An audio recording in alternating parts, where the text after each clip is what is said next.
Boa noite. Deixa eu ajeitar aqui. Boa noite. Boa noite, boa noite. Vamos ver quem vai entrando aí.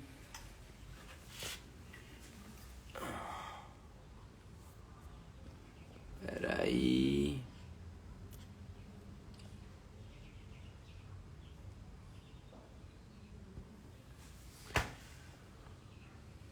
Boa noite, pessoal. Quem for entrando, vai clicando no aviãozinho para chamar o máximo de pessoas possíveis. Adriana, Cat, sejam bem-vindas, minhas queridas. Hoje estou chegando no último dia de live, foram 4 dias, sobre uma temática que eu amo, que eu adoro, que é paternidade, negócios e honra. E eu estou chegando no último dia sobre isso, bem acompanhado com meu pai. Ontem nós contamos um pouco da nossa história, da nossa vida real. E hoje a gente vai... Maciel, seja bem-vindo. George, meu querido. E hoje a gente vai falar de alguns pontos que fizeram a diferença, de alguns entendimentos que um pouco mais tecnicamente falando, que fizeram a diferença nos nossos negócios e na nossa relação, na nossa vida pessoal, né? Então, vai ser de extrema valia, que eu tenho certeza que vai ser fantástico. Pessoal, Gabi, seja bem-vinda, querida. Então, gente, só para contextualizar um pouquinho, no primeiro dia eu tive com o João André, a live ficou gravada todos os dias. Michele Prima, bem-vinda. Safanelli, seja bem-vindo. Gilmar, o Gilmar, tudo bom, meu querido? Feliz Dia dos Pais. No primeiro dia eu tive com o João André. N, tudo bom, minhas lindas? E no primeiro dia eu tive com o João André e eu falei muito sobre alguns destraves da prosperidade em relação ao perdão, em relação a passar adiante. No segundo dia eu tive com o Sidney e também falamos um pouco da história do Sidney e de alguns outros pontos bem fortes que vale a pena conferir, na live ficou gravada. E como eu acho que a verdade é absoluta sobre todas as coisas, eu resolvi no terceiro e no quarto dia trazer o meu pai para dividir esse momento e contar realmente quais foram os nossos desafios, quais foram os pontos de maior inquietude para que nós passamos para chegar até aqui, né, pai? Com certeza. E ontem a gente contou muito da nossa história. E hoje Daniel, meu querido, seja bem-vindo. E hoje, o que a gente vai fazer? Hoje a gente vai falar de alguns pontos, alguns entendimentos que fizeram diferença para que a gente construísse essa relação e os resultados, tanto falando de paternidade, como falando de negócio. E tem 3 pontos que a gente julga muito, mas muito importante.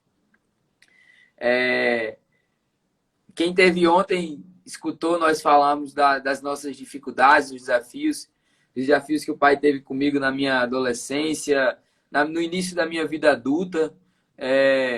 Até a gente pode falar de um pouco da síndrome do ninho tardio, né? De sair um pouquinho debaixo da asa, demorar para sair um pouco debaixo da asa.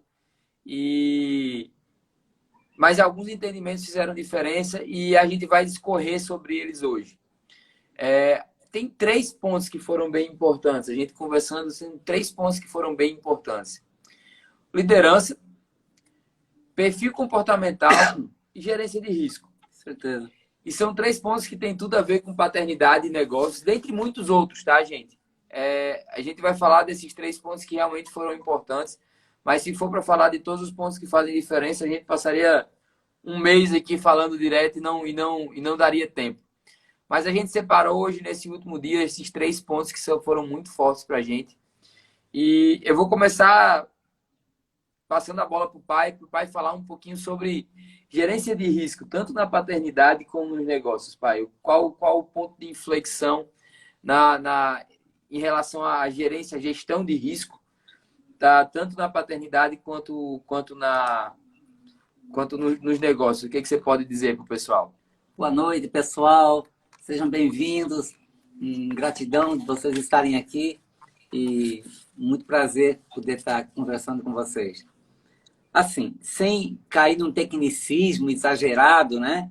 Eu acho que a questão da gestão de risco, o primeiro ponto é a gente entender que os riscos existem.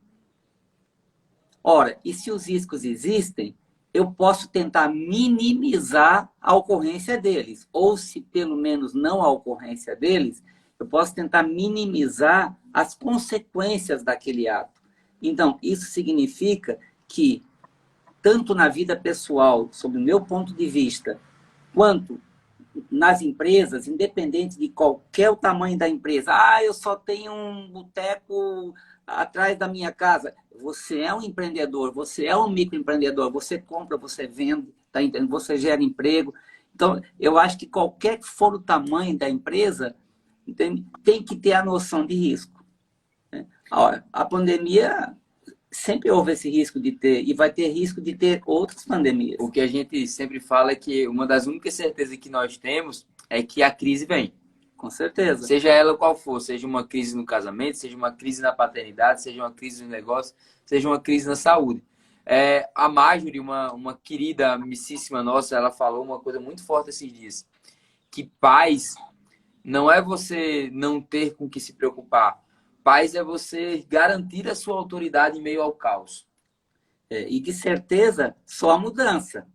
Ora, verdade. se de certeza só a mudança, então tem o risco de as coisas não ocorrerem.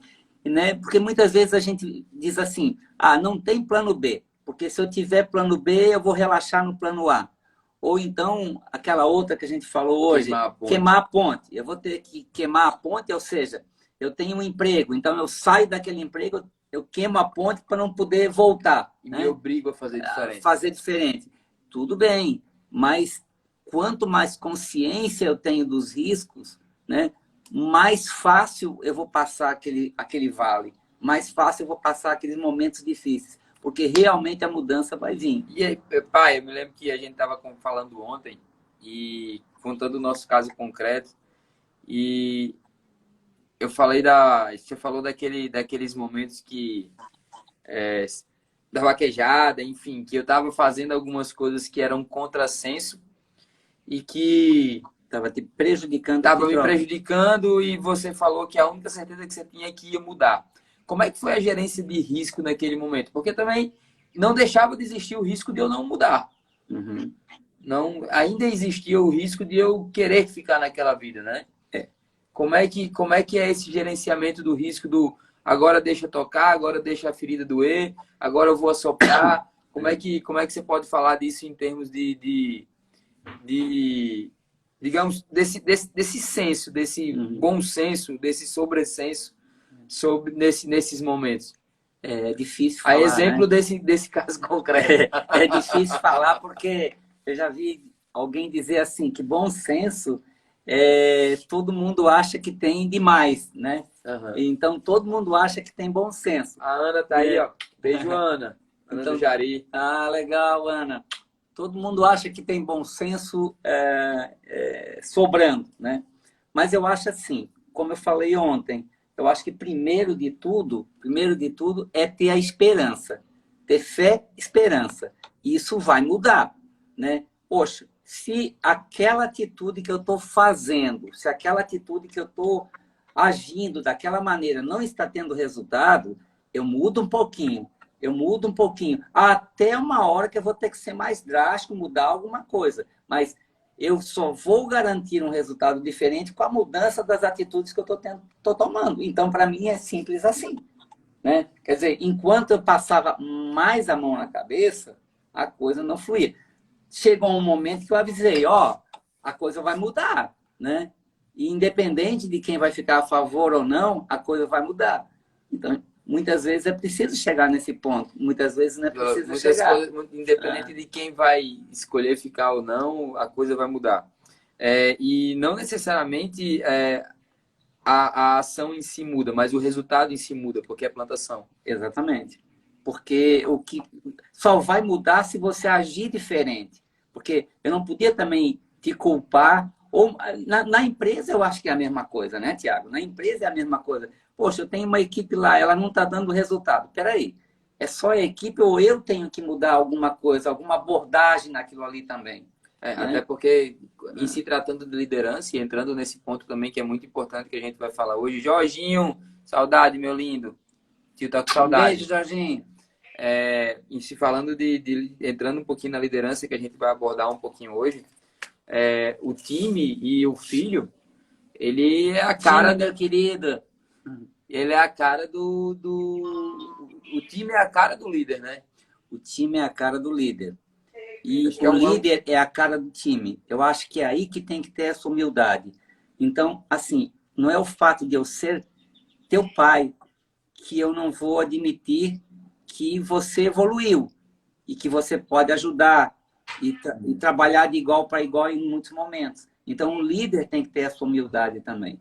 Isso versa Né? muito sobre contratação estratégica, né, pai? Com certeza, com certeza. E a contratação estratégica, eu gosto muito daquela maneira. Talvez alguém possa dizer assim, isso é ilusão. Não, não é. Quando você casa por uma vida inteira. Quando você tem um filho para cuidar uma vida inteira. Quando você contrata uma pessoa porque você quer que ela fique uma vida inteira naquela empresa. E olha só, o pai está falando aí de relações duradouras e existe um movimento hoje, falando de negócios agora, existe um movimento hoje onde as pessoas são mais voláteis onde elas estão. Elas querem entrar e ter menos, digamos, apego à posição que elas estão. Isso não quer dizer que você vai ter contratações menos duradouras. Eu estava falando com um cliente meu, um executivo, e ele estava dizendo da dificuldade de contratar e ter contratações agora muito compridas, digamos assim. Mas a questão que mudou não é que as relações diminuíram o tempo, é que o dinamismo aumentou, o movimento aumentou. E o que as empresas inteligentes fazem? Elas contratam boas pessoas, e boas pessoas não necessariamente são pessoas tecnicamente superiores, certo? São pessoas emocionalmente superiores, são pessoas energicamente superiores, são pessoas resilientemente falando superiores. Então, eles acabam trazendo essas pessoas, preparam tecnicamente, mas elas oferecem para ela, normalmente, ou um plano de carreira, ou um caminho para elas percorrerem na empresa. Com certeza. E aí a sensação que quem entrou nisso é que eu entrei e eu estou me movimentando. Até porque, fazendo um paralelo de novo entre a família, né, a liderança na família e na empresa, né, e essa questão do crescimento, o que uma pessoa de valor para a empresa tem hoje como uma das principais características? É um mindset de empreendedor. Deram o nome aí de intraempreendedorismo, mas o que as empresas procuram é aquela pessoa que age como dono. Né? E o filho é a mesma coisa, ele tem que crescer, ele tem que ser independente. Ele tem que ser filho, voar, mas um dia ele tem que agir como pai. Agir como pai, tem que crescer. Então, o empreendedorismo, para mim, é a salvação, né? Porque do mundo econômico, né? Porque são os pequenos e médios negócios que movem tudo isso, né? E dá para fazer esse paralelo, né? Sim. E dentro de contratação estratégica e dentro de família também, tem algo que é muito legal e que ajudou muito. Agora ajudou muito a relação do Mia com o pai, que foi a questão: Cidinho, meu lindo, prazer tê-lo aqui, meu amado. Sidney esteve comigo no segundo dia, foi top também. E Olá, Sidney. Teve algo que fez muita diferença para a gente, que foi a questão de entender os perfis comportamentais. O pai tem um perfil bem diferente do meu. Eu tenho um perfil mais parecido com o da mãe, por assim dizer. Em termos de perfil, gente, o que é perfil? Como é que a gente sabe isso? Existe uma ferramenta. Tio Ita, tudo bom, meu querido? existe uma ferramenta chamada Assessment, CIS Assessment, que é um software de análise de perfil comportamental. Esse software tem 99,9% de precisão, certo? Ele é a prova de fraude, ele ele é aprovado, ele é comprovado por universidades federais. E o que essa análise de perfil comportamental traz? Ela analisa o perfil natural da pessoa. Todos nós, psicologicamente falando, temos um perfil natural, certo? E temos perfis adaptados para a família, para o trabalho, para a situação, para o momento.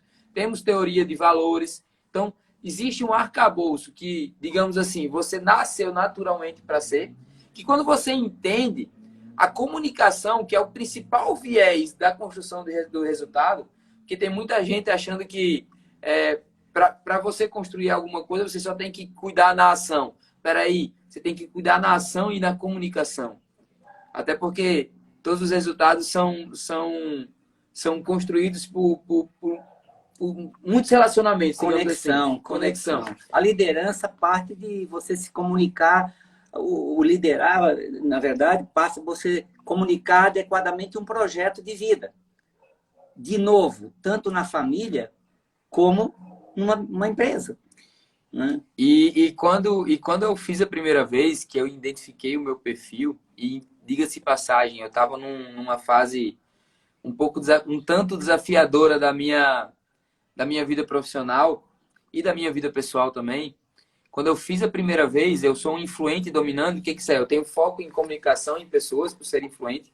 E o dominante é aquele que tem foco em resultado. E naturalmente, eu foco nessas duas coisas. Eu tenho um valor econômico muito alto, e isso não é dinheiro, isso é custo, versa sobre custo-benefício. E eu também tenho um valor político muito alto. Eu gosto muito de me relacionar e ter uma posição de destaque. O pai tem um perfil bem diferente do meu. O pai tem uma estabilidade muito alta. Então, ele também tem foco em pessoas, mas por outro viés. Uma parcimônia maior, né, pai? Eu seria mais... o meu resultado, que me ajudou muito, eu estava influente. Uhum. Na verdade... Foco total em pessoas.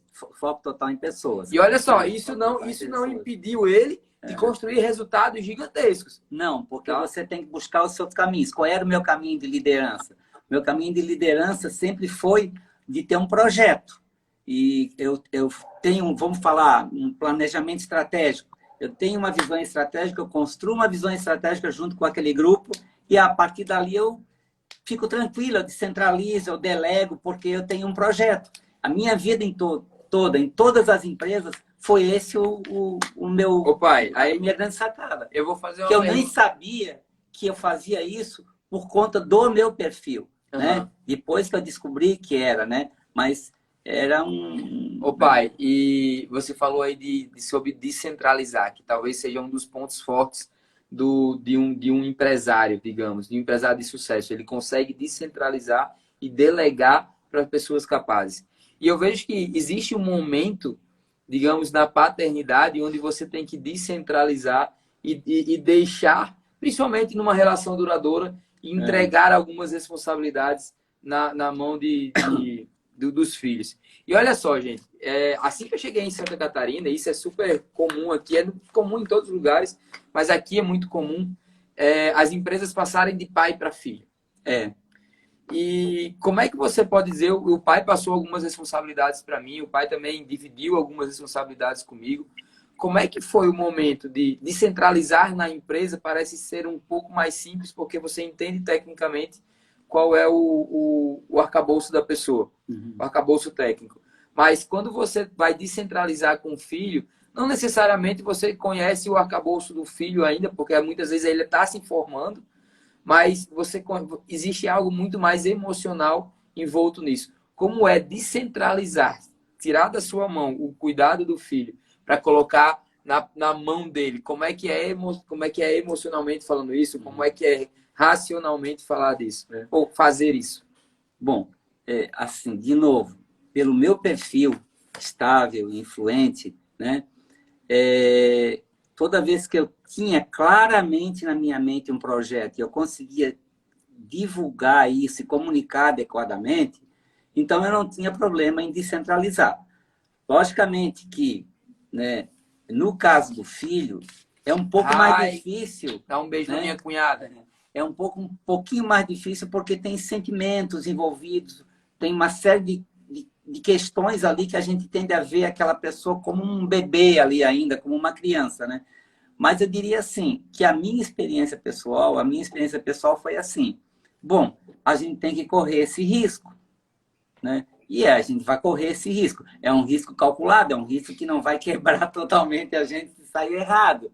Tá entendendo? Mas eu acho. E aí entra na gerência de risco que a gente estava falando lá no começo. Exatamente. É um risco onde calcula, não necessariamente. Se der errado, não foi todo errado, né? Você tem como... Que, aliás, eu acho que aí que está a grande sacada da gerência de risco. Que você ir não tão bem num negócio, não tem problema nenhum. Você tem que ter a sabedoria de sair ou de mudar aquele negócio antes que você não consiga mais nem ter outro negócio qualquer. Isso me remete a uma coisa que eu gosto muito de falar. Existe uma diferença gigante entre teimosia e resiliência. Sim. E tanto na paternidade como nos negócios, tem que se tomar muito cuidado em relação a isso. A resiliência, ela é uma capacidade digamos, dos grandes players, dos perfis de sucesso. São pessoas que elas conseguem resistir diante das dificuldades. Das dificuldades, exatamente. E elas conseguem se sobressair digamos, respeitando a temporalidade do resultado chegar. Porque é uma coisa que a gente estava, que a gente estava falando esses dias também, que é a questão da constância. Né? Muitas vezes você não tem nenhum negócio espetacular.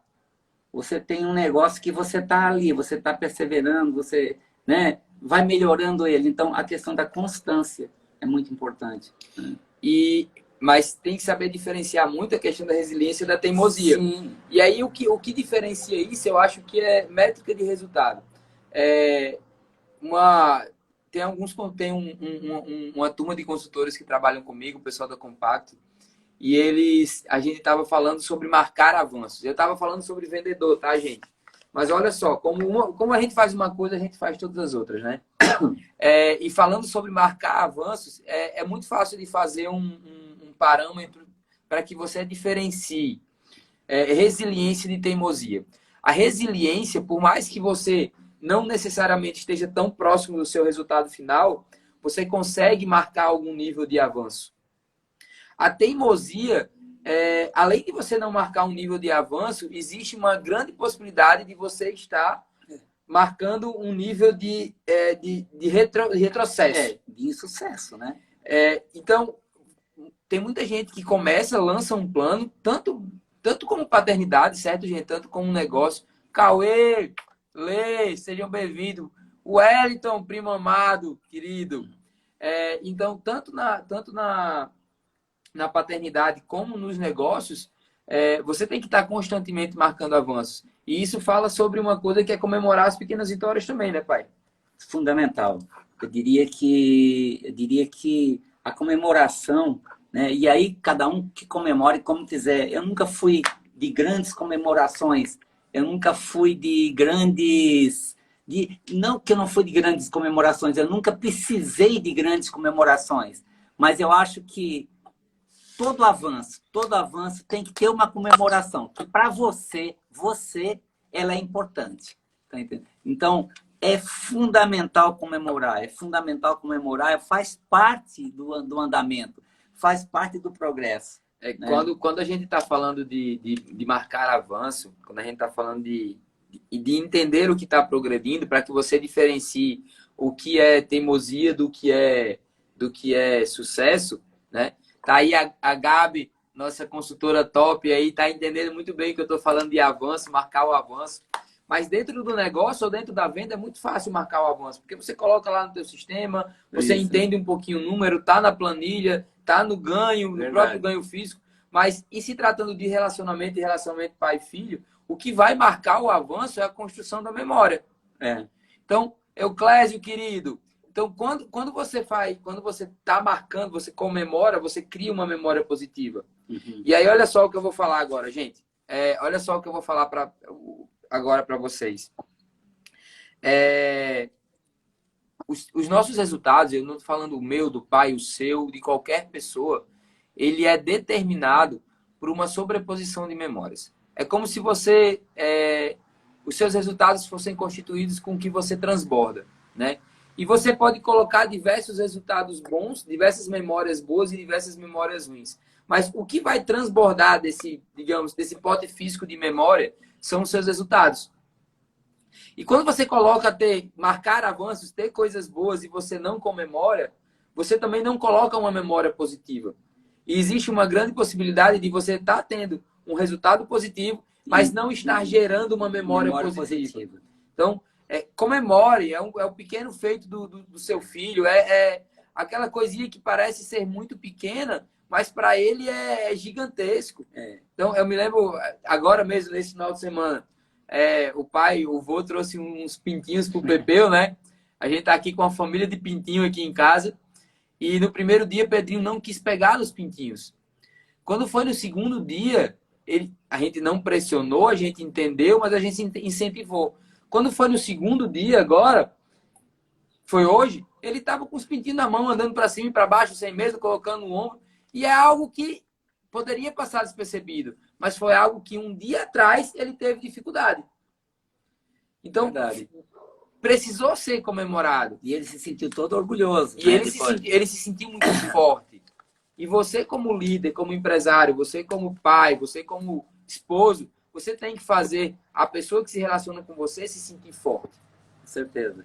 A gente está aqui com pessoas super queridas, a Suzete e a Betinha, da família Hilbert, também fazem parte da nossa família amada. Gratidão por ter vocês aqui, viu? Amaro Marques também, seja bem-vindo, meu querido.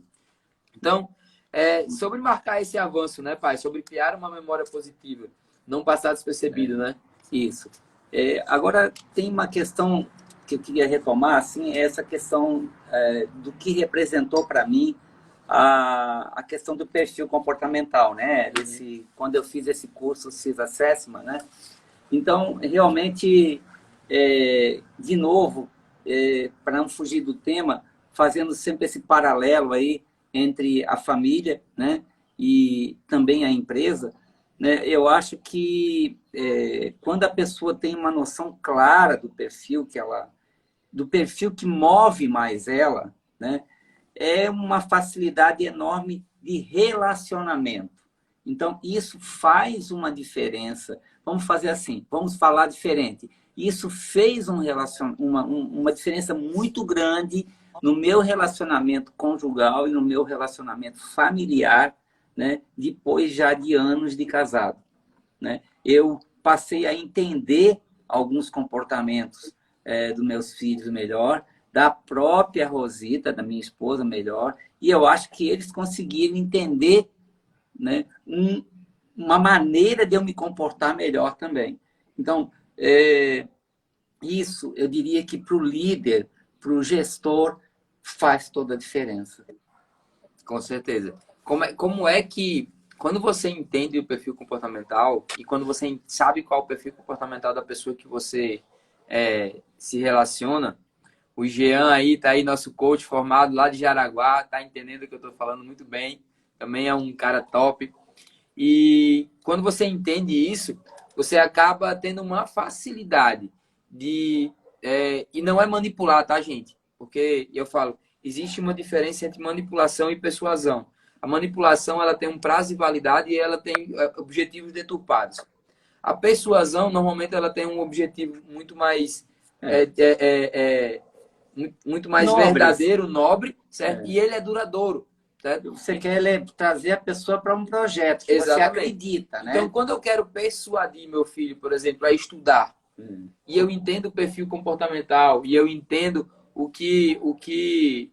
e eu entendo como ele se comunica, e eu entendo como ele sabe falar, eu acabo sendo muito mais eficiente no que eu vou trazer para ele. E acabo também relaxando, porque eu não preciso ficar me flexibilizando exacerbadamente, às vezes muito mais do que o necessário, e acabo cansando o meu resultado. Isso.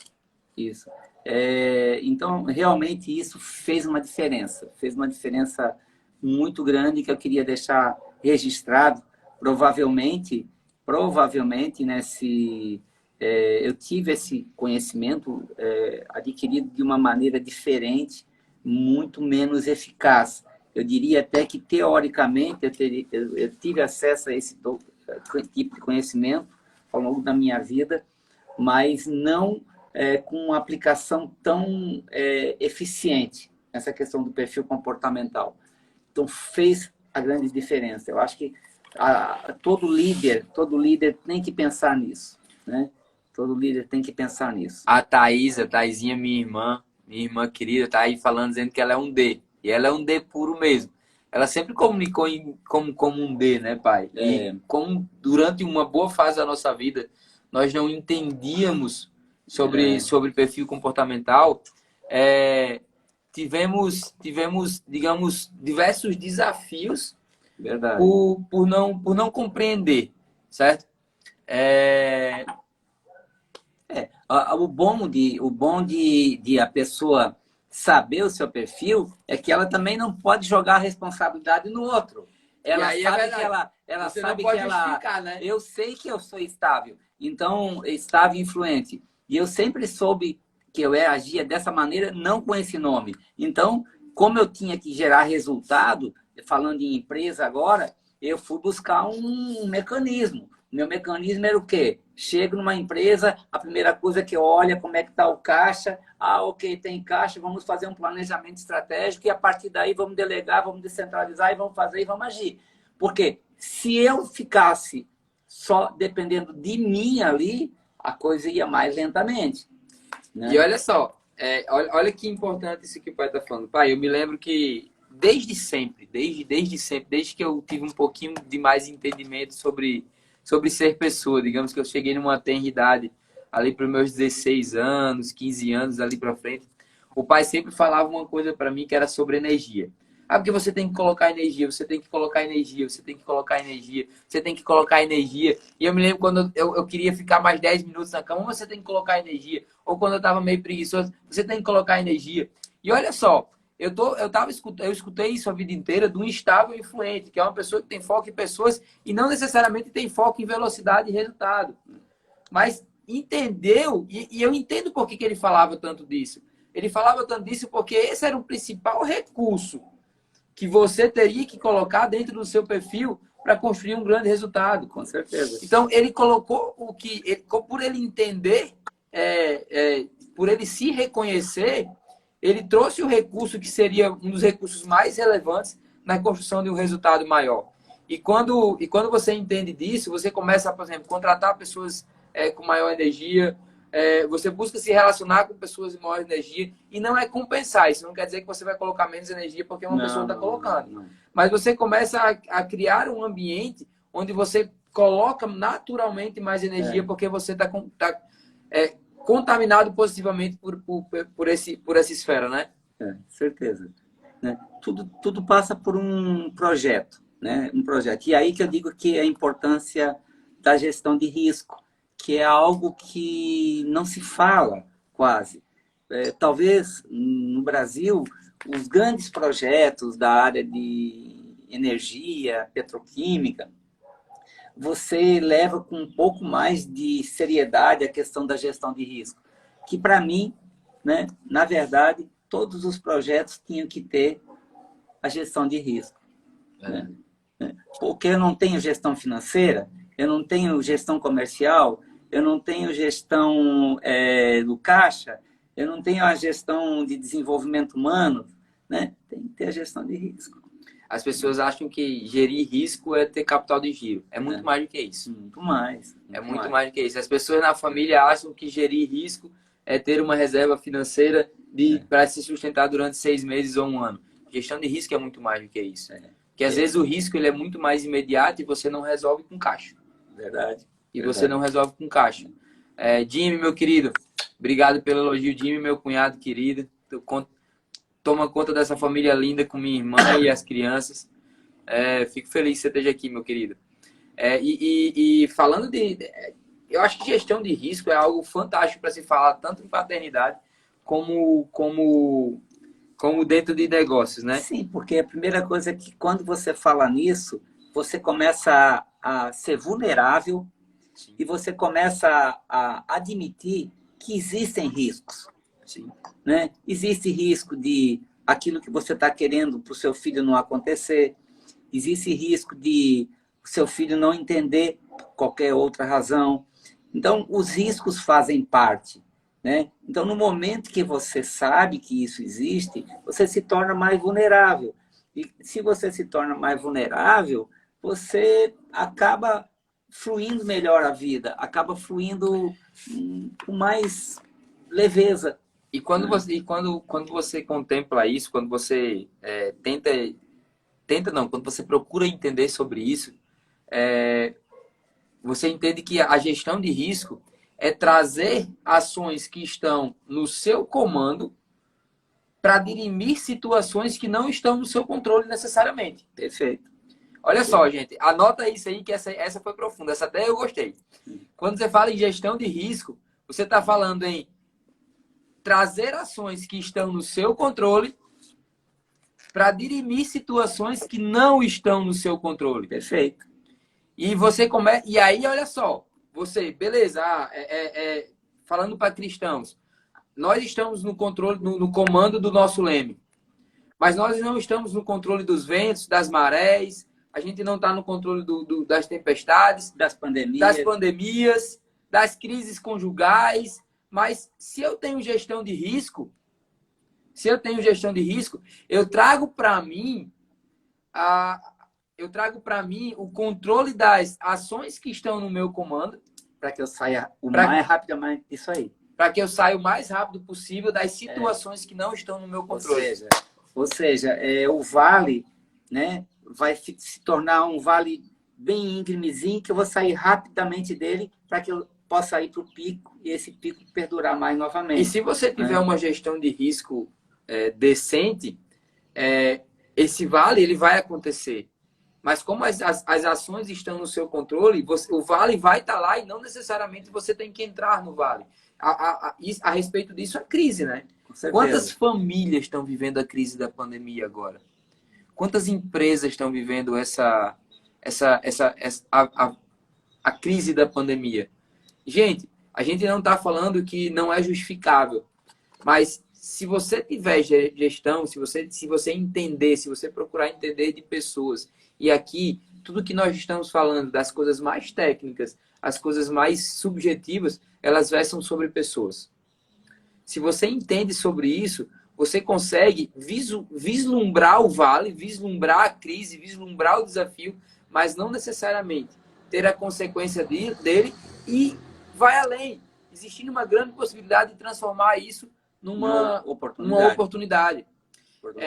Voltando ali naquilo que a nossa... O pior, né? O pior é você ser arrogante e dizer assim, não tem risco, não tem crise. Aí quando vem, você se choca pela sua vulnerabilidade, né? Porque se você se entendesse vulnerável, você já estaria preparado.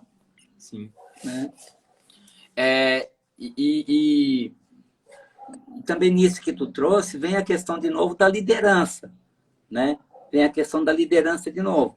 Por quê? Porque você está tratando de pessoas. Como é que você vai sair de uma crise? Você vai sair de uma crise com pessoas. Como é que você vai sair de uma crise conjugal? É pessoas, é comunicação, tudo é relacionamento, né? Daí, de novo, qual é o meu perfil comportamental? É dominante, é estável, é influente? Né? E você entender, eu sou um dominante, tá? Eu sou influente e dominante. A minha dominância me faz olhar muito para o resultado. A minha dominância me faz olhar muito. E, gente, se você não entende, se você não sabe qual é o perfil comportamental, procure sobre isso. Procure o CIS Assessment. Você pode até me chamar aqui no meu privado, ou para chamar o pai no privado dele, ou mesmo chamar a Febracis Joinville, que o nosso time de consultores vai explicar de você direitinho sobre isso.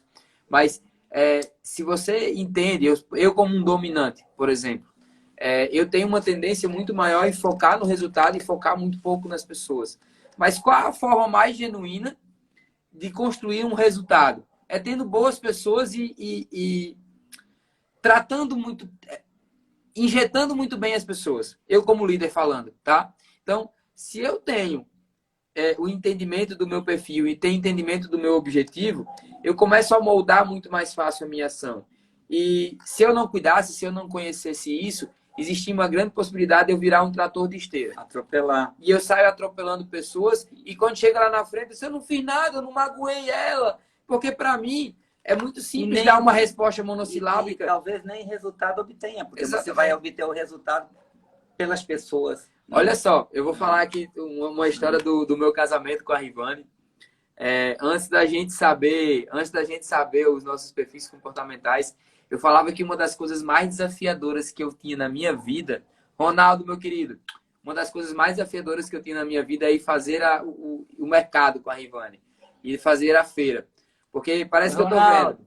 A Rivane segurava aqui no carrinho e saía naquela paz dela assim, ó, andando. Eu pegava outro carrinho e quando a Rivane estava no primeiro corredor, eu já estava no último. E isso virava motivo de briga. Porque eu não conhecia que para a Rivane era importante ir com mais calma, olhar produto por produto, entender? Eu estava focando no resultado. Eu saí de casa para fazer a feira. E eu queria fazer a feira em 5 minutos. E a Rivane queria fazer a feira bem feita. Eu queria fazer a feira. E olha só, são objetivos iguais, com perfis diferentes, que se manifestam de maneira totalmente diferente. Mas como eu não entendia disso, e ela também não entendia, ela não flexibilizava para mim, eu não flexibilizava para ela, e um momento que era para ser de prazer virava um sacrilégio. A partir do momento onde a gente entendeu, a partir do momento que nós entendemos os nossos perfis, a gente passou a nos respeitar muito mais, a abdicar muito mais facilmente e abdicar sem esforço.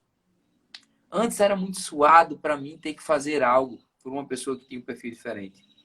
Agora, como eu entendo, é muito mais fácil. Então... E também é fácil de você controlar adequadamente aquilo que naquele momento não cabe agir com aquela impulsividade ou não cabe agir com aquela calma toda, né? Então, é o que eu disse. A gente não pode pegar isso e dizer assim, eu sou assim mesmo. Peraí, né? Aí é a crise da Gabriela, né? Eu nasci assim, vou viver assim, vou morrer assim. Não é por aí, né?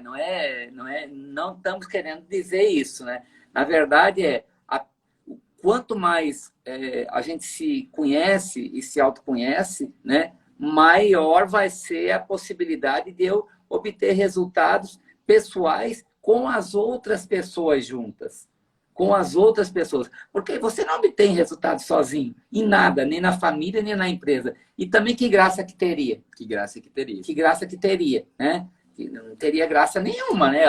Não sei se alguém aí quer escrever aí que teria alguma graça, mas eu acho que não teria graça nenhuma, né? Alguém quer chegar em algum lugar sozinho?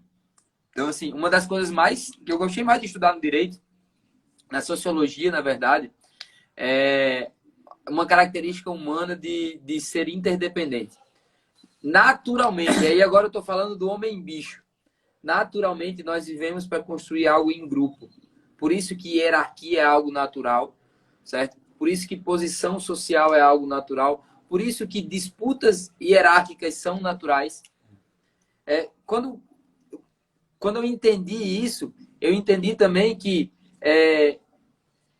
tem um ditado bem comum que as pessoas falam: quer ir rápido, vá sozinho, mas se quer ir longe, vá acompanhado. E quando você vai sozinho, você vai rápido por um curto período, porque aquilo perde sentido. E olha só, pessoas que andam muito sozinhas, elas têm a tendência de iniciar, parar e começar outra coisa. E elas não têm acabativa, que foi outra coisa que eu escutei o meu pai falar a vida inteira. Sobre ter acabativa. Tem que ter acabativa. Parece que eu estou escutando ele falar isso agora. Tem que ter acabativa. Importante. É muito importante. Senão você começa a deixar tudo pela metade. Não. Ok. Deu errado, recomeça. Deu errado, recomeça. Mas tem que ter uma justificativa para recomeçar. Senão você muda e tenta de novo. Tem que ter acabativa, sim. A acabativa, para mim, está no cerne do diferencial das pessoas vitoriosas. E se você... Ao longo da minha vida, eu percebi isso. E se você quer entender tecnicamente, sobre acabativa, tem um livro muito bom, Foco na Prática, do Paulo Vieira, certo? E ele vai falar sobre foco temporal, sobre todos os tipos de foco, na verdade, para que você entenda o que é acabativa. O que a gente mais vê por aí são pessoas dizendo que o projeto delas não deu certo. Ou até mesmo que a paternidade delas não deu certo. Mas o que acontece é que muitas pessoas elas desistem antes de dar certo. Elas não têm um foco duradouro, um foco foco temporal. A Ivana lembrou, foco temporal, comportamental e visionário. Isso. Certo? Então, tem muitas pessoas que acabam desistindo no meio do caminho. Que do modo antigo eu chamo de acabativa. Tem que dar acabativa, tem que dar acabativa. Quando meu pai falava sobre dar acabativa, tem que ter foco temporal, comportamental, visionário. Então, como é que eu vou falar? Tem muita gente que diz que não deu certo, algo que elas não tentaram até o final. E então, nem estava talvez 100% claro na cabeça delas. E olha só, o pai falou sobre não estar 100% claro na cabeça delas. O primeiro foco é o foco visionário. É você ter foco numa visão, em algo extraordinário que você vai construir, certo? O segundo foco é o foco comportamental. É você estar focado nas ações, no comportamento, que vão te levar ao resultado final. Que eu acho que é o grande diferencial do coach integral sistêmico que ele traz. Porque senão eu posso ter aquilo claro na cabeça, mas eu não estou preparado emocionalmente para levar aquilo adiante. E o terceiro tipo de foco, que é o foco temporal, é a sua capacidade de se ater tempo suficiente para que o resultado aconteça. Como? Bota na agenda. Bota na agenda. Que era outra coisa que tu estudava. Tenha uma agenda, tenha uma agenda. É verdade. Eu desenvolvi, tem um método muito legal, que ele foi desenvolvido por um americano que ele sofria de TDA. E ele desenvolveu esse método para ele conseguir se organizar. E a partir desse método eu desenvolvi um meu pessoalmente, né? Que eu insisto, mostro para todo mundo, é assim, né? Mas eu realmente não começo um dia sem estar lá o que eu vou fazer naquele dia. Né? E quanto mais o tempo passa, mais importante eu acho que é você colocar isso. Nem se for para você dizer assim, hoje eu vou passear. Tudo bem, bota lá. A Ivana colocou um negócio que é bem verdade. Quem não tem agenda, vive a agenda dos outros. Verdade. Bem verdade. Porque você não vai nem ter uma razão para dizer não. E a gente sabe que também uma das coisas principais para manter o foco é saber dizer não. Né? E você só vai saber dizer não quando você tem a tua programação. Meu amigo, você tem um filho e por muitas vezes você reclama da atitude do seu filho ou reclama do resultado final do teu filho sem que necessariamente você tenha feito tudo até o final. Ou você é líder e reclama do resultado dos seus liderados, mas quem parou no meio do caminho muito antes foi você. Verdade. Então, entenda sobre foco. Procure, eu diria para você que é um grande pulo do gato para que você tenha a acabativa, percorrer no livro Foco na Prática, que vai fazer muita diferença. Então, eu diria até que ele tem a ver com liderança e com o próprio risco, né? Porque como é que a gente falou muito sobre risco. Tá bom, e como é que você vai minimizar os riscos? Eu minimizo os riscos quando eu tenho mais clareza do meu foco qual é. Né? Se eu tenho mais clareza do meu foco, eu estou mais preparado, porque eu sei que tem oportunidades, ameaças, né? Fraquezas, né? E aí eu vou estar mais preparado para isso tudo. Então, a Ribane deu uma ideia boa. Da folha da produtividade. Quem tiver aqui na live e quiser a folha da produtividade, me chama no direct, que eu vou passar essa ferramenta para vocês. Certo? Sensacional. Quem tiver na live, chama no direct, que eu vou passar a folha da produtividade para vocês. Certo? Ô pai, me diz uma coisa, me veio uma pergunta aqui. Eu tenho a minha na cabeça, a minha resposta na cabeça, mas eu queria perguntar para você. Fazer um teste. O que é o principal foco de um pai? Eu acho que o principal foco de um pai o principal foco de um pai, o principal. Pergunta cabeluda. São tantos, mas eu acho que é manter uma boa relação com a família, com os filhos, sem abrir mão de ser pai quando for necessário ser pai, né? Porque o ideal... Você fala sobre ser pai quando for Ser necessário. pai quando você precisa ser pai é você chamar a pessoa e dizer, opa, não é por aí, cara. Ah, não, peraí, cara, me escuta, que eu não sou nem seu teu amigo, eu não sou nem teu sócio, eu sou teu pai. Olha só que importante que ele falou sobre posicionamento. Então, eu não sou teu amigo, eu sou teu pai.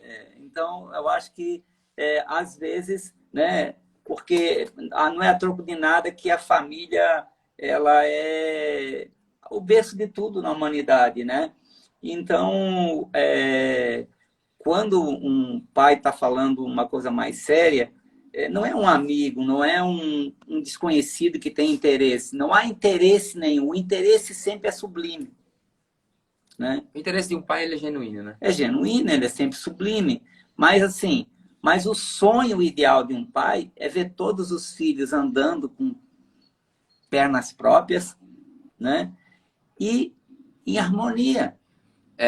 Como a gente está aqui agora, por exemplo, né? E aí entra aquele questionamento, né? Você que acha que seu filho é seu amigo. Eu quero saber se seu amigo morre por você. Ou se você morreria por um amigo. Mas eu te garanto que por um filho você morreria. Então não é a mesma coisa. Não é a mesma coisa. Não é o mesmo nível de amor. Você não daria sua vida por um amigo. Mas você daria a vida pelo seu filho. Isso não quer dizer que você ama menos um amigo. Não, absolutamente. Amigos são a família que você pode escolher.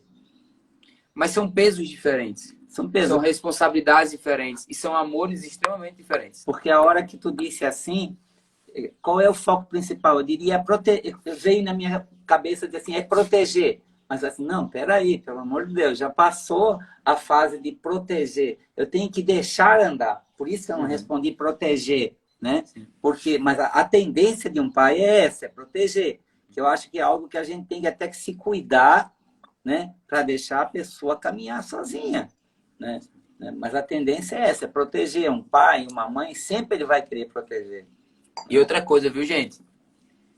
Não se cria filha para o mundo, não. Todo mundo fala, eu crio meu filho, a gente cria para o mundo. Não. Também acho que não. Você não cria filho para o mundo, não. Você cria filho para a vida. Você cria filho para que ele tenha vida e vida em abundância. É o que eu profetizo todos os dias para o meu filho.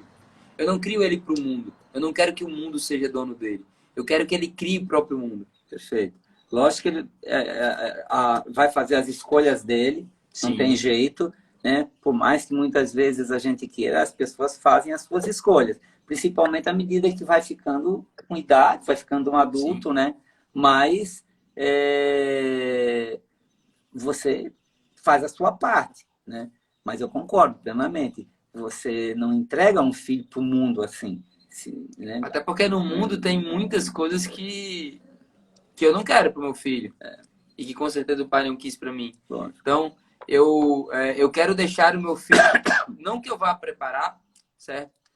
Mas no meu papel de pai, eu quero deixar o meu filho o mais preparado possível para uma vida abundante. Perfeito. E eu não quero entregar ele para o mundo. Eu não quero que ele aprenda as coisas com o mundo. Eu não quero que ele aprenda... Se eu for criar filho para o mundo, eu vou deixar ele suscetível a qualquer coisa que o mundo ofereça a ele. E provavelmente, se tu agir assim, ele vai fazer as escolhas certas.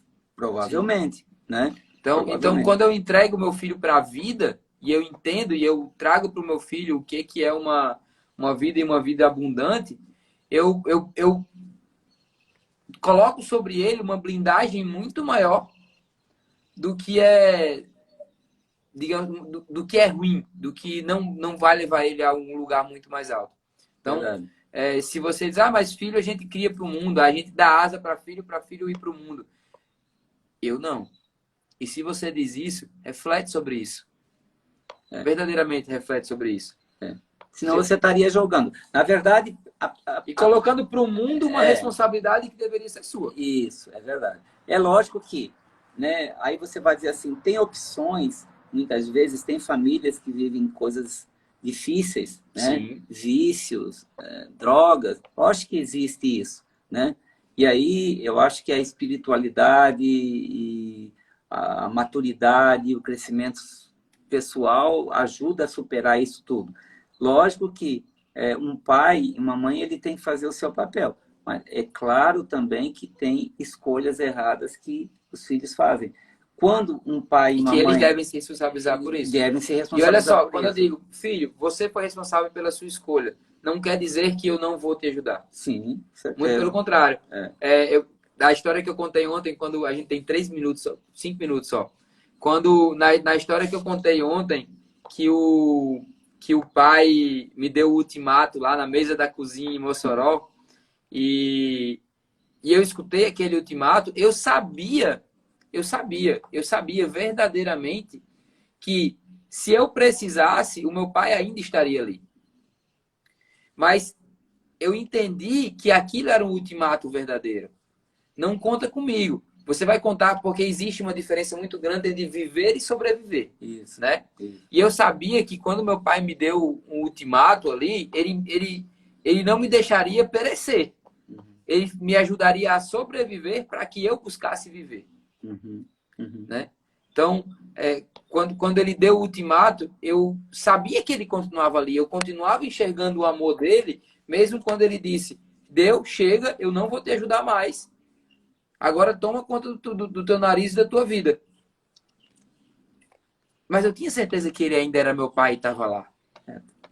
Eu tinha certeza absoluta. E que ele... felizmente você entendeu a jogada, quer dizer, a estratégia deu certo. Muitas vezes não dá, por N razão.